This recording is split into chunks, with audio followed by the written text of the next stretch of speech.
+2 എക്സാമിന് നിങ്ങൾക്ക് ഏതെങ്കിലുമൊക്കെ സബ്ജക്റ്റ് പോയിട്ടുണ്ട് എങ്കിൽ അല്ലെങ്കിൽ മുഴുവൻ സബ്ജക്റ്റ് നിങ്ങൾ ഫെയിൽ ആയിട്ടുണ്ടെങ്കിൽ നമുക്ക് സേ പരീക്ഷയുണ്ട്. സേ പരീക്ഷയിൽ നിങ്ങൾക്ക് എത്ര സബ്ജക്റ്റ് പോയാലും അതെല്ലാം നമുക്ക് എഴുതിയെടുക്കാനുള്ള അവസരമുണ്ട്. അതുപോലെ തന്നെ നിങ്ങൾ പ്രതീക്ഷ ഒരു മാർക്ക് ഏതെങ്കിലും ഒരു സബ്ജക്റ്റിന് കിട്ടിയിട്ടില്ല എങ്കിൽ കുറച്ചുകൂടി നിങ്ങൾ ഇമ്പ്രൂവ് ചെയ്യണമെന്നുണ്ടെങ്കിൽ ഇമ്പ്രൂവ്മെൻറ്റ് പരീക്ഷയുണ്ട്. അപ്പോൾ ഇതിൻ്റെ അപേക്ഷ നൽകേണ്ടത് എങ്ങനെയാണെന്ന് നോക്കാം.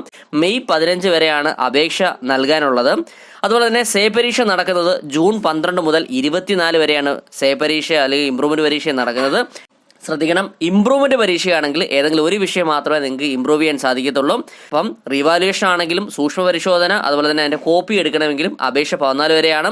അതുപോലെ തന്നെ സേ ഇമ്പ്രൂവ്മെൻറ്റ് പരീക്ഷയുടെ അപേക്ഷ നൽകേണ്ടതും 14 വരെയാണ്. മറക്കരുത്, അപേക്ഷ നൽകേണ്ടത് നിങ്ങളുടെ സ്കൂളിലാണ്. ഇപ്പോൾ സ്കൂൾ വഴിയാണ് ഫീസ് അടച്ച് നിങ്ങൾ അപേക്ഷ നൽകേണ്ടതെന്ന് ഓർത്തിരിക്കുക. ഡേറ്റ് മറക്കണ്ട, ഈ മാസം അതായത് മെയ് 14 വരെയാണ് അപേക്ഷ നൽകേണ്ടത്. സേ ഇമ്പ്രൂവ്മെൻറ്റ് പരീക്ഷ നടക്കുന്നത് ജൂൺ 12 മുതൽ ജൂൺ 24 വരെയുമാണ്.